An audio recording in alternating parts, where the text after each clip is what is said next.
Nahum has an extra pair of tefillin besides his two.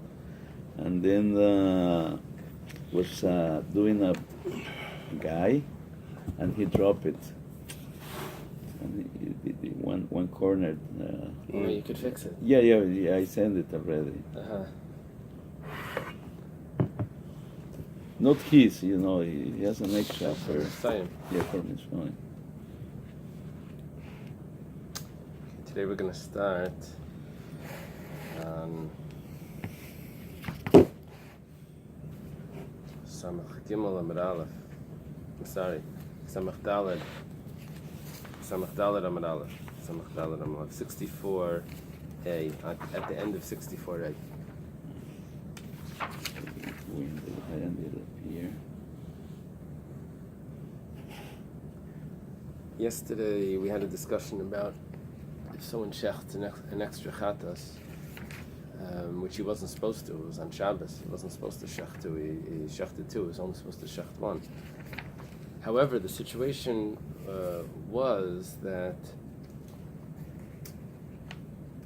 without him knowing, he really was supposed to shecht the second one. He just didn't have intent. His intention was to do it wrong.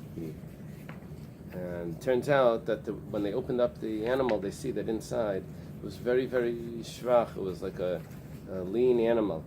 So that situation would warrant that he could shecht another animal. But he shechted the second animal not knowing that issue. He thought that the first one was really a good animal. Shechted the second one with intention for sin. Not really for sin, but intention, but because he didn't know that he wasn't allowed to. He did it b'shogeg. But it wasn't correct what he did. The question is, do we follow the action, the practical? The fact is that the second one was required, or do we follow his thoughts, and his thoughts were incorrect? Then the Gemara goes on and discusses. He says this happens to be that this is a question that was discussed already by Rabbi and Rava. Why? Because Rabbi and Rava discuss if a child falls into the sea on Shabbos, and a fisherman spreads out his nets to catch fish, and he pulls up the fish with the child, and it's on Shabbos. So his intention was to catch fish on Shabbos, but it turned out that what he did was not a violation of Shabbos. So do we say his intention, we follow his intention, or his action? If he follows his intention, what happens? If he follows intention, so he has to bring a chatas. Maybe he didn't know it was Shabbos, or it's kares, or whatever. Mm-hmm. Otherwise, so that's the question. Do we follow his action? And there's two ways of learning this Gemara. Is it a machlekes? Okay, we're up to 5 lines from the bottom. Amar, it says Amar Rabba. What page is it? 64. B? B. Doesn't look like that page. 64A4. 64A. 64A. A4. Yeah, there. All the way on the bottom. Do one more page, because it's yeah. Okay, now, you see where it says Rabba says? Right. Amar Rabba. Amar Rabba. Chayla shamdu l'gregas achas.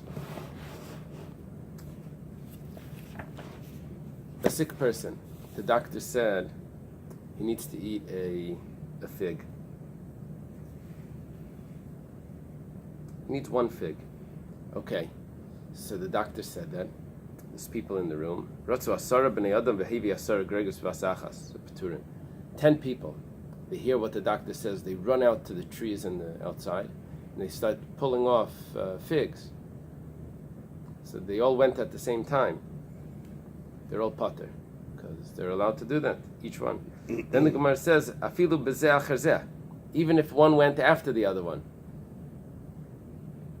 Afilu kaidem v'hivri b'rishayna, even if the person got healed before the others returned, but it was still allowed. Their intention was good; it was still allowed. They went for the sick person.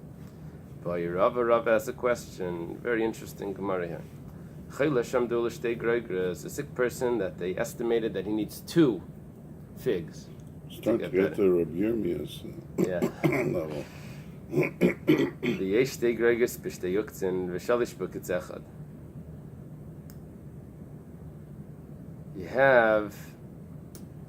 He can either cut 2 branches and get 2 figs. He needs 2 figs for the sick person. You can either cut 2, because there's 1 per stem, or you can cut, there's another stem that has 3 hanging from it. But you can cut 1 The stem. answer is simple, whatever's quickest. You're going to save someone's life, no cheshbonos. Quick. What was the Gemara say? Let's say they're both the same. He could Well, take, to cut 2 takes longer than No. to cut 1. there's 1 tree over here that has 2.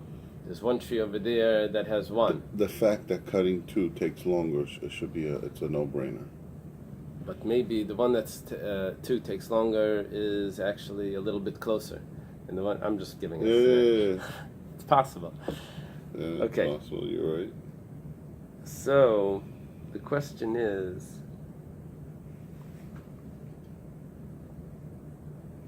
the Ran in Beya, the Ran brings a raya from this Gemara, the fact that the Gemara even has a question here,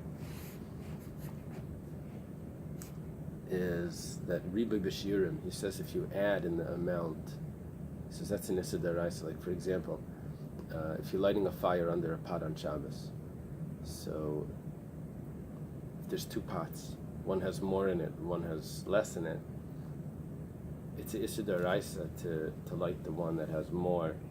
The Riba B'Shiurim, adding in the amount, even though it's only the same malacha, but the fact that you're getting more from it, the accomplishment is more, is an Issa D'Oraisa. He says, otherwise, what's the Gemara Shaila here? Cut 1. But I It's think only 1 before malacha. they said that it's a problem that when you have extra, there's chash that the guy will go ahead and eat from it or something. You're right. The Gemara says that. The Gemara says that actually. The Gemara says that that's the Gemara Bais. The Gemara says that you're not allowed to use the food that's cooked afterwards, because you may end up adding. You may end up adding more. They say, oh, if I'll be allowed to eat it, I'll use the larger one. But the Ran says from this Gemara Tzaraya that using that more in the pot is a deraisa. It's biblically prohibited. He says, which one should we bring? Do you bring the 2, the chazale, because that's actually what he needs? Or maybe do we say that you bring 3? Why? Because when you cut the stem that has the 3 on it, it's only 1 cut. Some Sefer writes about this Gemara that the shaila of the Gemara is a shaila if Shabbos is hutra or dechuya.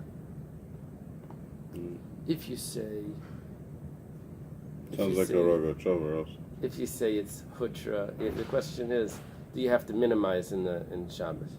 So if you say it's dechuya, then you have to bring the 2. It's exactly the opposite of what you would think. You have to bring the 2. To prove that it's tchuya completely. If it's dechuya, so then you're only allowed to bring exactly what's necessary. Only exactly what's necessary. Therefore, you can only bring the 2. But if it's hutra, then you're allowed to bring the 3 as well. Which means cut 1. It comes out the opposite. Okay, the Gemara says there's something funny with it, no? It feels warm. Yeah, I put it down lower. Okay. It's on 76. The Gemara answers to this pshita. It's obvious that shalosh maisinon, that you bring the 3. Why? Because you cut once. Yeah. When you bring if you bring the stem that has 3, then you're only cutting one stem. The ad kan like Rabbi Shmuel Hassam. I have to go back and explain. Rabbi Shmuel said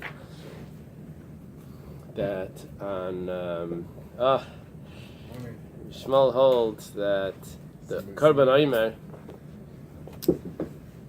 Omer was brought on during the week from 5 sa, and on Shabbos it's brought from 3 sa, because you want to diminish. So when does Rabbi Shmuel say that you diminish in the malachas? When you diminish, you're also diminishing the amount of harvesting, the amount of cutting that you're doing. But over here, when you're diminishing in the amount, you're doing more cutting, because we're talking about 2 possibilities. The sick person needs a fig, needs 2 figs. You could either cut 2 figs from 2 stems, or you can cut 1 stem that has 3 on it. The question is which one. So we said, for sure you cut the one that has the 3, because when does Rabbi Shmuel say that you diminish in the malacha, when cutting the Aimer on Shabbos, you only use 3? He says, because you're diminishing the amount, you're also diminishing the amount of Ketzira.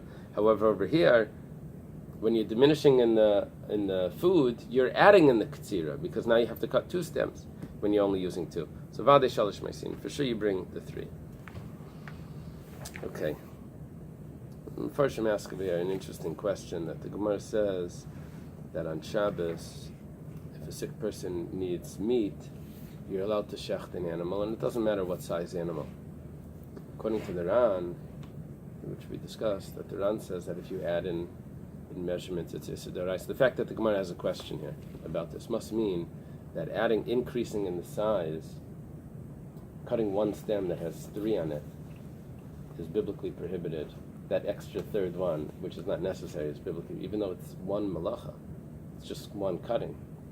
But the fact that the accomplishment is more. So according to the Ran, why is it that you're allowed to shecht any animal, no matter what size? One malacha. But the fact is, this animal, when you shecht it, you get more meat from it. You're adding in the size of the shechita. The accomplishment, you're getting more meat. Size of the animal doesn't contribute to the melacha. But over here, by the figs, each fig is considered a katsira. Maybe the size of the animal takes another split second. What would be if one fig is large and one fig is small, and he only needs the smaller fig? We're getting dangerously into Rabbi Yirmiyah's territory. Would it matter? It seems that no. It seems that the size of the pig doesn't make a difference. Unless he's saying the kids that the size of the neck, it becomes bigger. The bigger the neck, the bigger the animal. Okay. In halacha in Shulchan Aruch it says that if someone sheichet l'chayla, any person is allowed to eat it afterwards. Eat that from that meat even on Shabbos. If someone shechts for a sick person. Okay. Let's see the Mishnah. Mitzvah sa'omer lavi min hakarev. The mitzvah of the omer is to bring the grain from as close as possible. It's a mitzvah to bring from as lo biker hakarev liYerushalayim. If what's close to Yerushalayim was not ripened, then miviner simikol makim. You bring it from wherever you can get it. Ma'aser sheba'omer migages trifin shte'elech mibikas ein soiker. There was a story that the Omer came, we'll see what the story is, from Gagas Trifin, which was distant from Yerushalayim, and the Shtei Alechem, which is brought on Shavuos, they had to get it from Ein Soiker, which is also far from Yerushalayim. There was no grain close by. Okay, the Gemara asks, my taima, what's the reason why it needs to be close to Yerushalayim? Iba Yasema, if you want I could say, Mishum Carmel. Because the pasuk by the Omer says that it should be soft. Carmel means soft. And if you bring it from far away, it's going to dry up already. The grain's going to dry. It's supposed to be roasted when it's fresh. So that's why it's a mitzvah to bring from close. Another answer is that you're not supposed to pass over the mitzvah. So even the preparation for the mitzvah you shouldn't pass over. If you have it right here, so you're supposed to do it from right here. The Mefarshim explain that there's a difference between the two answers. If you find grain that's closer, should you go back and get it? If it's ein mavir and al mitzvah, so it's too late, you already went. If you find grain that's closer because of Carmel, soft or fresh, you could still fulfill that, so you would come back. But apparently these two answers are one on top of another. It's not two separate answers. They're both in agreement with that you need both. We have the halacha ein mavir and al mitzvah in Hilchos Tefillin, where if your tefillin are exposed on top of your talis, you're not allowed to put on the talis first. You have to put on the tefillin first, because you're not allowed to pass over the tefillin to put on the talis. If they're in the bag, then it doesn't apply. If they're in the bag. But if they're exposed to okay. There was a story that the Eily came from Gagas Trifim. Okay, now we're going to see the story. Tana Rabbanan.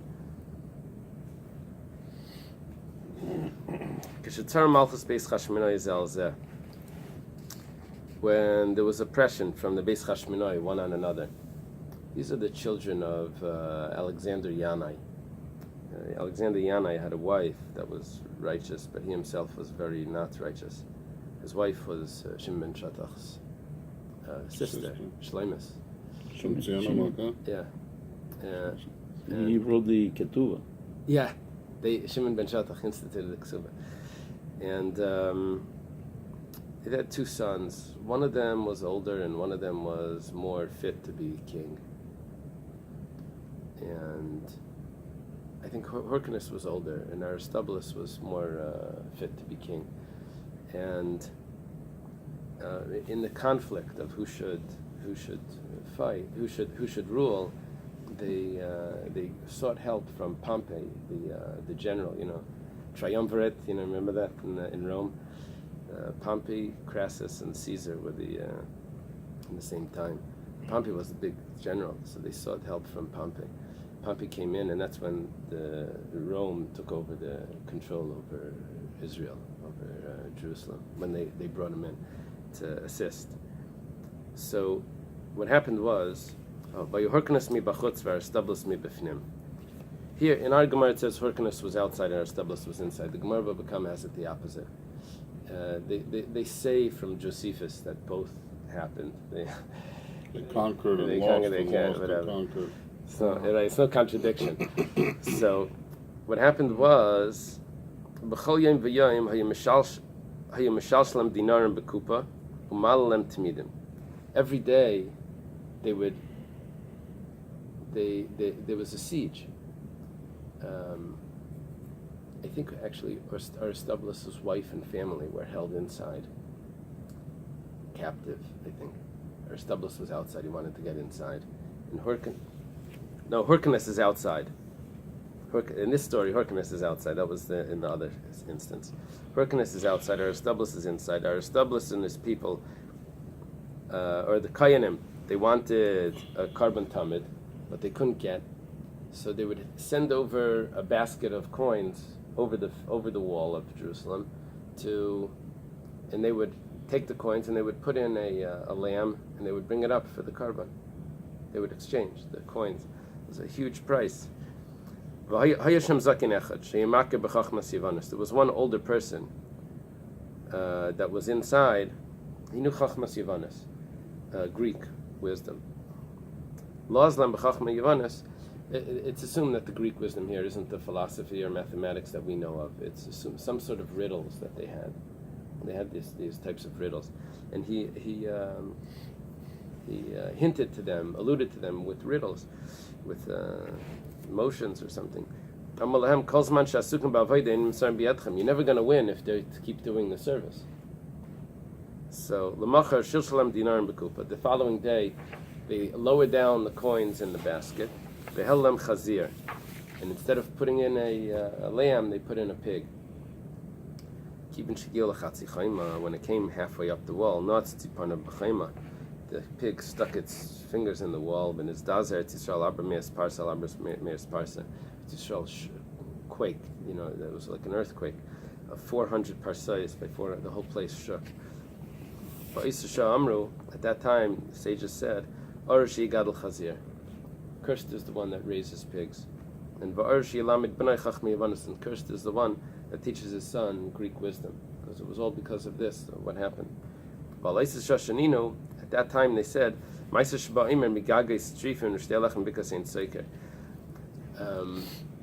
they didn't have any grain. There was also a storm that came. The historians say there was some sort of hurricane that came and wiped everything out. And the grain wasn't close by. They had to go far to get grain. Timata Omer, when it came time for the Omer, lo yav yadim mehecha aisi Omer. They didn't know from where they're going to get it, where they're going to bring it from. Achrazu. They made an announcement. Does anyone know where there's any grain? Has anyone seen any grain?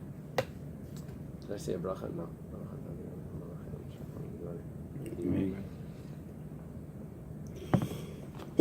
Asahu Harsha. There was this person that was deaf. Over here it actually means mute. But he puts one of his hands on the roof, and another hand on a hut. Amar lahu Mordechai. So Mordechai, Farshim ask, how's Mordechai over here? This is the end of the Bais Sheni. Mordechai was there at the beginning of the Bais Sheni. This is several hundred years later. So either he lived very long, or the person in charge of the Beis Hamikdash was called Mordechai.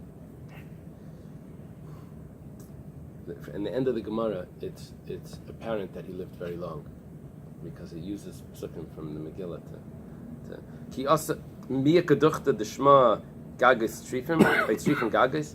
He asked, is there a place that's called roofs, huts, or huts, roofs? And badku vashkechua. They found that there is such a place, some area, and so they found that there was grain there. This mute knew about it. When it came for Shavuos and they needed bread, the 2 loaves, they didn't know where to bring it from. They made an announcement. Anyone knows where there's bread? Also, Gavra, Charsha. So this mute came. He put one hand on his eye. He put one hand on a hole in the door, in the lock of the door. Amalu Mordechai, does anyone know if there's a place that's called Eye? And I don't know if there's a name for the hole in the lock, for where the bolt goes in. I don't know if there's a name for that. Eye, lock, or lock eye. Badku, va'ashkachu. They checked, they found, and they were able to bring it. Okay, Hanu Shalish Nashim. There were these 3 women. The Isu Shalish Kinim. They brought three pairs of birds. And normally, pairs of birds are brought if a woman was a zava, just to bring the birds as a sacrifice. Or a yeledas. Chada Amar Lizivasi. One of them said that she's bringing it for her ziva. Chada Amar Yamasi. She's bringing it for her days. For the seas. For the sea. Rashi says that it flows like the sea. One says for the time. Now, all of those have to do with Zava, because there's a certain amount of time that she counts and a certain amount of times that she sees. All of it sounds like her flow, or sounds like Savar Minei Zivasi. When they understood that when she said Zivasi, that she's bringing it for her Ziva, Zava Mamish, she was a Zava. Liamasi Mamish, it was for her flow. La'inasi, for my time. La'inasa, the kula, all of them would be chada chatas v'chada oila. When you have 2 birds, in such an instance, one is a chatas, one is a oila. Amalo Mordechai says to them, it's the kayanim, Shema bezoiv sichna. Maybe she was hemorrhaging. And when she says her flow, she doesn't mean that she was a zava. Her flow means that it was hemorrhage. She was bleeding, and it was in danger, and she's bringing it as a donation, because the after someone is sick,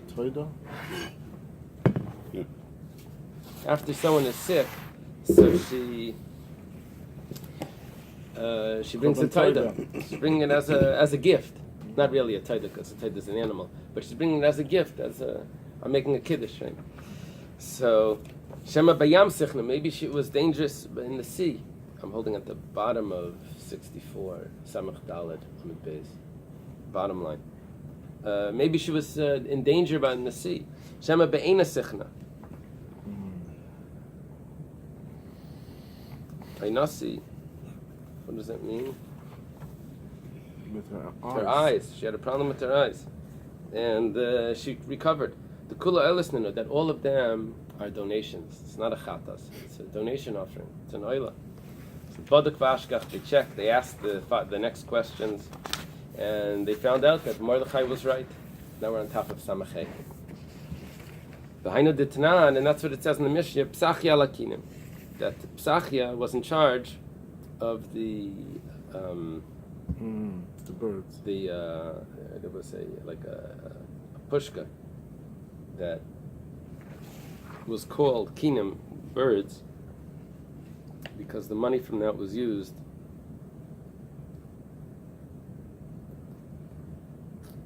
the money that would go to that was used to buy birds. So, and Psachia Lakinim, who is that? Zem Mordechai. Lamed Nikr Shma Psachia. Why is he called Psachia? Shepeseach Dvarim B'darshan. Because he would open up with words and he would expound on them. He would explain the words. Yodeh B'Shivim Lashon. And he knew 70 languages. Come on, ask. Kula Sanhedrin Nami Yadi Shivim Lashon. The whole Sanhedrin knew Shivim Lashon. Why are you making a big deal over here? The Amar Rabbi Yochanan said, Ein Meshivim Sanhedrin Ela Balei Chachma. Who can sit in the Sanhedrin? He needs to have wisdom, Balei Mara, an appearance, Balei Kaima, standing straight, tall, Balei Zikna, older, Balei Kshafim, they have to know how to do magic, because they have to judge people that do magic. The Yodim Shivim Lashon, they also know 70 languages. One of the Ger Rebbe said the Balei Kaima means that they know how to stand up. That, even if they fall down, if they miss a day of something, they know how to get back up. And so Yodim Shivim Lashon. He also has to know 70 languages. So why are you saying Mordechai know? The whole Sanhedrin know. Sanhedrin must be a meturgaman, because they shouldn't have to listen to an interpreter. That means they need to know the languages if someone comes in with a case. Rather,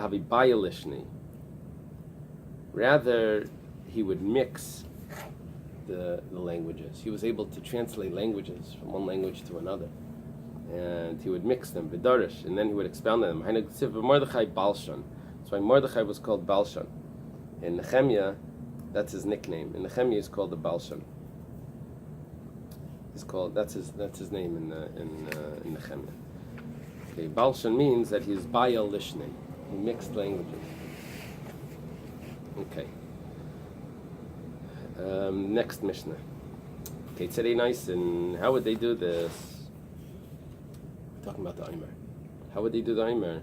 Shluchi Bezdin Yitzim Erev Yom Tov. Shluchi Bezdin would go out Erev Yom Tov. The Eimer was done on the second day, so it's after Yom Tov. Our discussion before was if the second day was Shabbos. But really, it was Yom Tov was one day, and then the second day, that night, the Motzei Shabbos, they would have to cut it. So Erev Yom Tov, Friday, they would go out, and they would already wrap up bundles of what they were going to cut. They would scout, see what they were going to cut. So that night, the following night, it should be easy to cut. All the cities that were next to that area, Miskansis Lasham, would gather. So that it should be cut with a big tumult, big involvement. Once it gets dark, they would be waiting over there. It says, has the sun set? Aimer hin. The communities would respond, yes. Ba Shemesh, the sun set? Aimer hin. Says yes. They would actually do it 3 times. It's just giving us the example. Magalzu said, should I use this seeth? Says Aimer hin. Yes. Magalzu, should I use this seeth? Aimer hin. Kupazu, should I put the grain into this box? Aimer hin. They would say yes. Kupazu, this box? Aimer hin. They would respond yes. Shabbos Emelem Shabbazu. On Shabbos he would say, should I cut it on Shabbos? Confirming. And Aimer hin. Shabbazu, should I cut it on Shabbos? Aimer hin. Ektzar, should I cut? Ve'imam like Ketzar. They would say cut. First, we discuss why they don't say yes. Ektzar, should I cut? Ve'imam like Ketzar. They would say cut. Shalish pam al kol davar davar. 3 times on each thing. Hin, and they would say 3 times yes. Kol kach lama. What's this big... what are they doing all of this for? Just go cut the grain and bring it back and we'll do the carbon. Baitusim. Because of the Baitusim, they would say that you don't cut the Aimer after Yom Tov.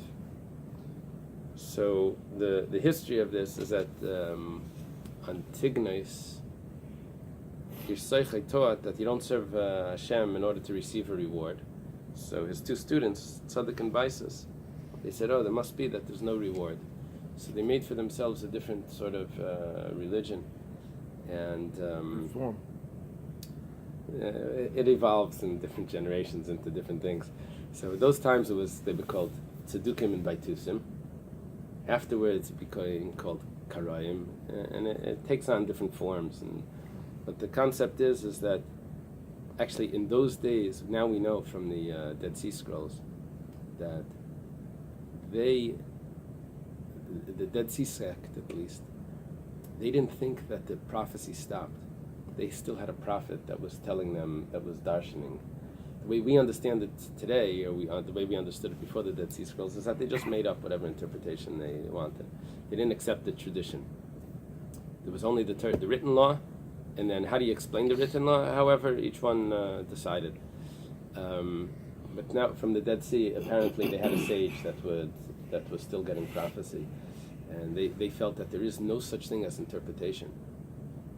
It all needs to come. Everything Torah is Shemayim.